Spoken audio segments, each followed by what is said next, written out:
Today, I want to tell you a story. When I was a kid, I had this friend. My friend was pretty rich, so I used to go around to his house all the time. I used to play there every chance I could get.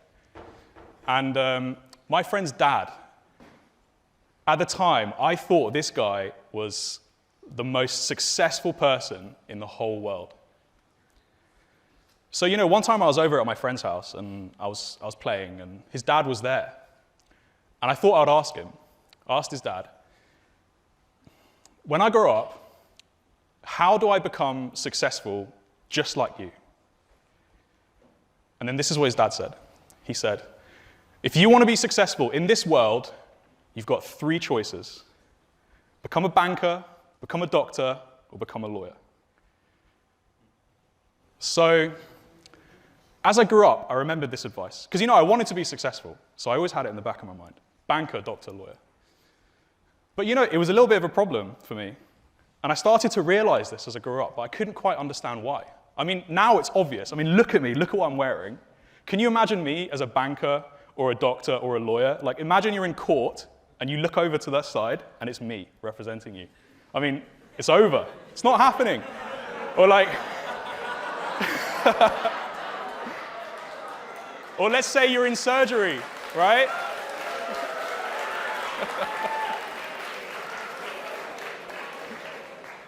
You're in surgery, they're putting the mask on, and you look up and it's me. Game over.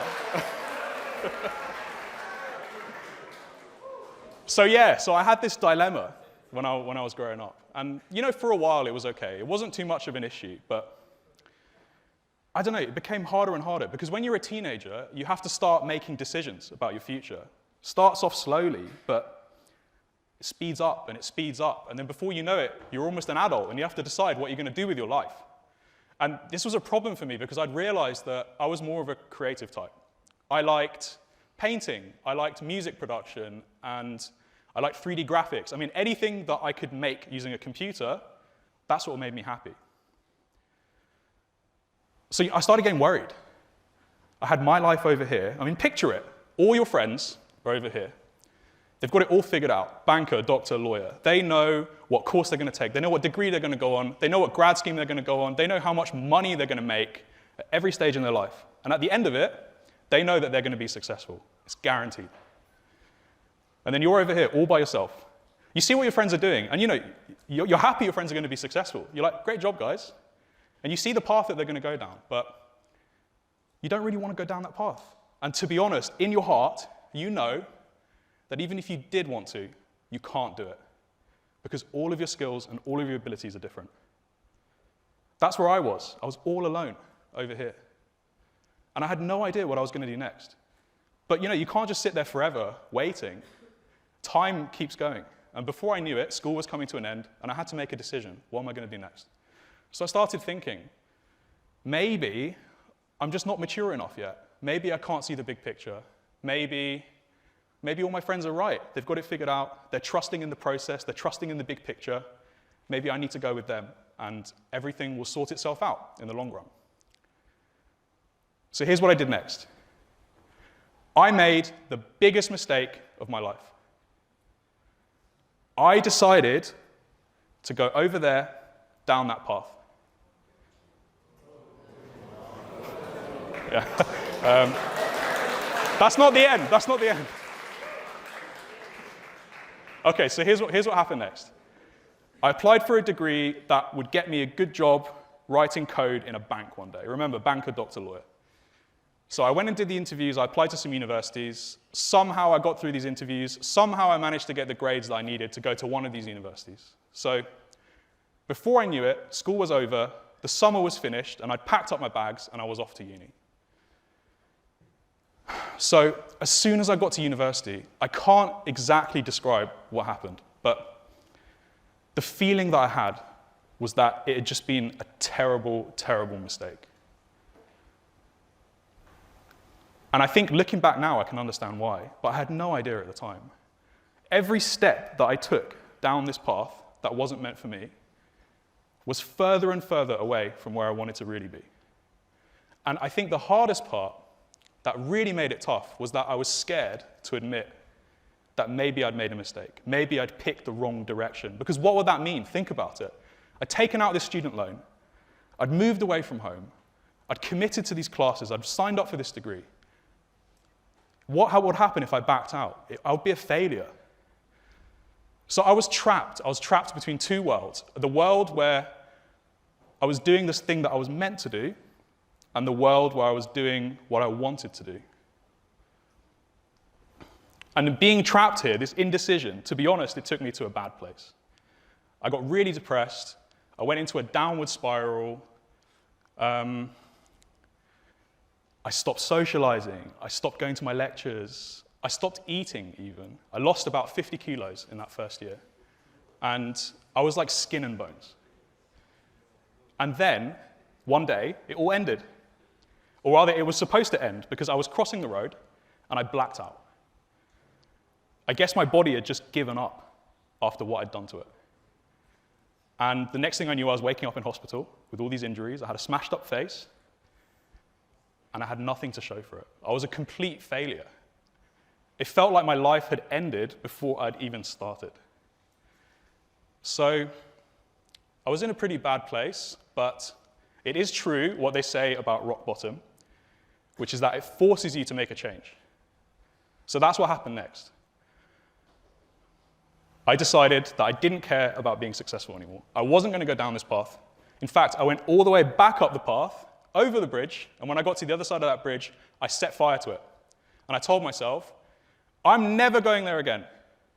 For the rest of my life, till the day I die, I'm just going to do what I want.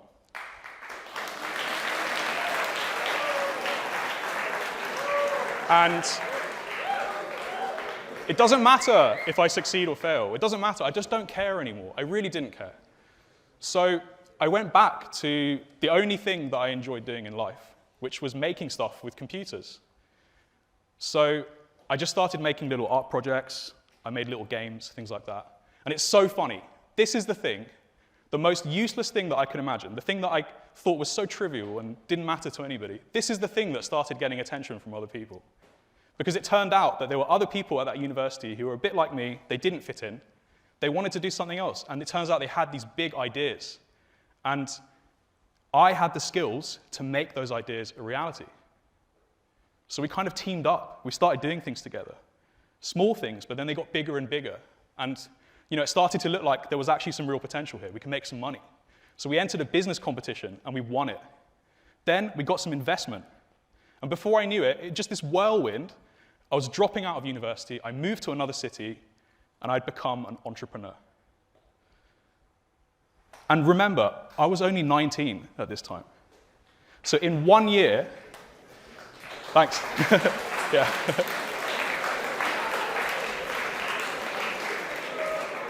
So guys, listen, in 1 year of doing what I wanted in my life, I had achieved more in that 1 year than in the first 18 years put together.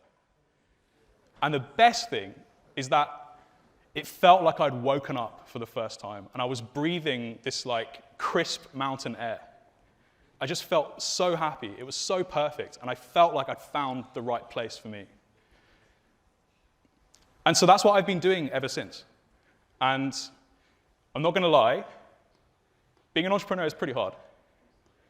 The stress is extreme. The pressure is immense. You can't even imagine. And you do get to experience the highest of highs, but you have to go through these lowest of lows. But the funny thing is, no matter how tough it gets, even when I have the most crushing failures, somehow I still get back up and I just go back and do it again. Right? And I think it's because I'm on the right path. I know it's right for me. Even though it's sometimes hard, it's the right place to be.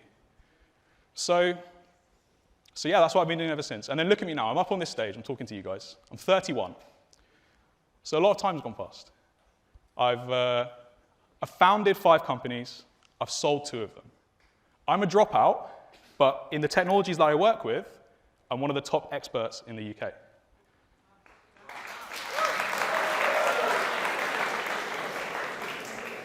And I have a family now. I've got 2 kids. I wake up every day All right, thanks.